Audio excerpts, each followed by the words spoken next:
Saudara-saudara yang dikasihi oleh Tuhan, tiba saatnya kita akan merenungkan sebagian firman Tuhan sebelum kita beristirahat malam. Namun sebelumnya marilah kita berdoa. Ya Tuhan Allah Bapa kami yang di surga, kami bersyukur atas penyertaan Tuhan dalam perjalanan kehidupan kami sepanjang hari ini. Tuhan menjaga kami sehingga kami boleh bersukacita memuliakan nama-Mu. Tiba saatnya kami akan merenungkan sebagian daripada firman Tuhan. Kuasai hati pikiran kami Bapa supaya kami dapat mengerti apa yang Tuhan kehendaki melalui kebenaran firman-Mu. Dalam nama Tuhan Yesus. Amin. Saudara-saudara yang dikasihi oleh Tuhan, adapun firman yang akan kita renungkan bersama diambil dari 1 Yohanes pasalnya yang kedua, mulai dari ayat 18 sampai dengan 25. Demikian firman Tuhan di atas judul Antikristus. Anak-anakku, waktu ini adalah waktu yang terakhir, dan seperti yang telah kamu dengar, seorang antikristus akan datang. Sekarang telah bangkit banyak antikristus.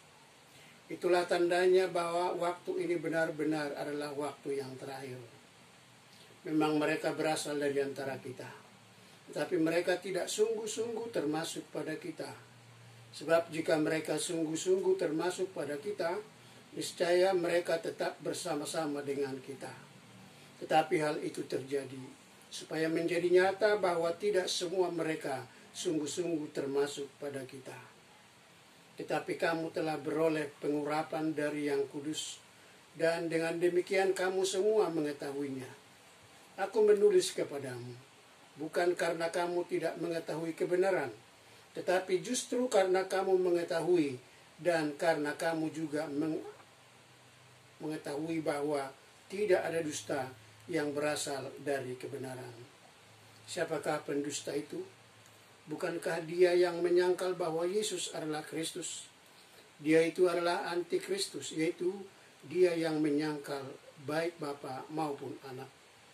Sebab barang siapa menyangkal Anak, ia juga tidak memiliki Bapa. Barang siapa mengaku Anak, ia juga memiliki Bapa. Dan kamu, apa yang telah kamu dengar dari mulanya, itu harus tetap tinggal di dalam kamu. Jika apa yang telah kamu dengar dari mulanya itu tetap tinggal di dalam kamu, maka kamu akan tetap tinggal di dalam Anak dan di dalam Bapa. Dan inilah janji yang telah dijanjikannya sendiri kepada kita, yaitu hidup yang kekal. Sampai demikian firman Tuhan. Saudara-saudara yang dikasihi oleh Tuhan, bila kita bicara masalah waktu, maka yang muncul dalam benak kita adalah kelangsungan suatu proses atau keadaan yang sedang berlangsung. Namun waktu yang Yohanes maksudkan di sini adalah antara kenaikan Tuhan Yesus dan kedatangannya yang kedua kali. Itulah masa kini, masa sekarang, yang sekaligus waktu yang terakhir. Pada antara waktu itulah tampil seorang atau sekelompok yang tadinya bersama-sama dengan orang percaya, namun kemudian memisahkan diri. Pada dasarnya kelompok itu adalah selalu bertitik tolak pada pengetahuan, yaitu apa yang bisa diterima akal barulah dipercaya. Sementara kekristenan adalah bertitik tolak dari iman. Kita ingat apa yang dikatakan oleh Tuhan Yesus kepada Thomas. Karena kamu melihat, maka kamu percaya. Tetapi berbahagialah orang yang percaya sekalipun tidak melihat. Mereka yang mengutamakan pengetahuan itu pergi meninggalkan persekutuan yang sudah ada, dan mereka menyampaikan pengajaran yang menyesatkan. Keadaan ini tentunya sangat mengganggu orang-orang yang percaya. Padahal Yohanes juga sudah sadar, mengetahui bahwa Yesus sudah berkata sebelum dia disalibkan, yaitu nabi-nabi dan Mesias-Mesias palsu akan datang untuk menyesatkan orang-orang pilihan Allah. Nah, saudara-saudara yang dikasihi oleh Tuhan, pokok ajaran nabi-nabi dan Mesias palsu itu adalah menolak keilahian Tuhan Yesus. Bagi mereka, Mesias palsu, Yesus adalah pribadi yang lebih tinggi dari semua makhluk, tetapi tidak setara dengan Bapa. Sementara bagi kita, Yesus adalah setara dengan Bapa. Tentu saja orang-orang percaya sangat terganggu dengan ajaran palsu itu. Untuk itulah Yohanes berkata, setiap orang percaya memiliki pengharapan atau pegangan, yaitu urapan Roh Kudus yang berkuasa atas segala yang ada, baik di surga maupun di bumi. Jadi umat percaya dilindungi dan memiliki kebenaran yang mendasar, yaitu firman Allah. Rasul Paulus pernah berkata kepada jemaat di Efesus bahwa di dalam roh, umat percaya itu kaya dalam firman Allah. Di dalam roh, umat percaya beroleh keselamatan. Dan di dalam roh, umat percaya dimeteraikan sesuai dengan janji Allah.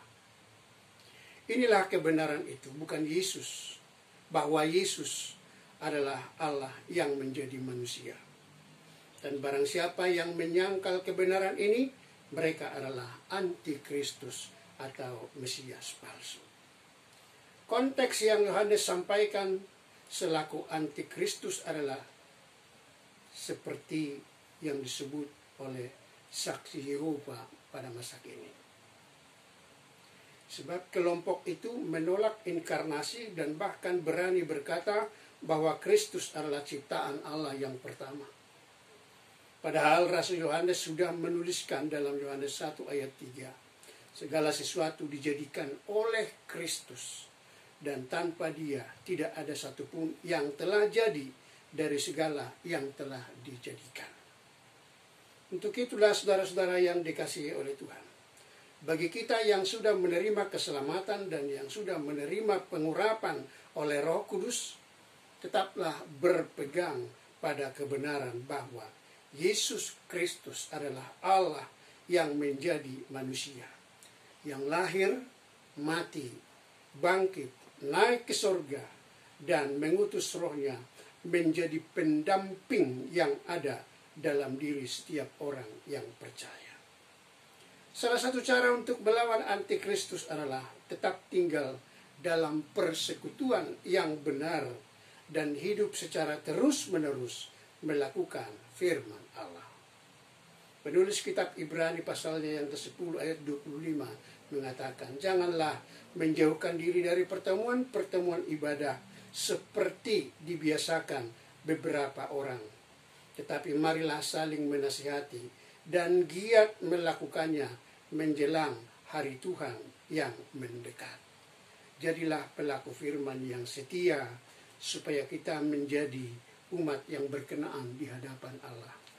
Amin, kita berdoa. Terima kasih Bapa untuk kebenaran firman-Mu yang mengingatkan kami bahwa apabila kami menolak Kristus sama dengan menolak Bapa. Tapi jika kami mengaku bahwa Kristus adalah Tuhan, itu sama dengan bahwa kami mengaku keberadaan Bapa. Berkati kami senantiasa dalam kehidupan kami. Mampukan kami Tuhan untuk melawan setiap ajaran-ajaran yang menyesat, supaya kami tidak menjauh dari setiap persekutuan yang ada di tengah-tengah gereja Tuhan. Berkati kami di saat kami akan beristirahat, supaya kami beroleh kekuatan esok pagi bangun dengan penuh sukacita. Dalam nama Tuhan Yesus, kami berdoa dan mengucap syukur. Amin.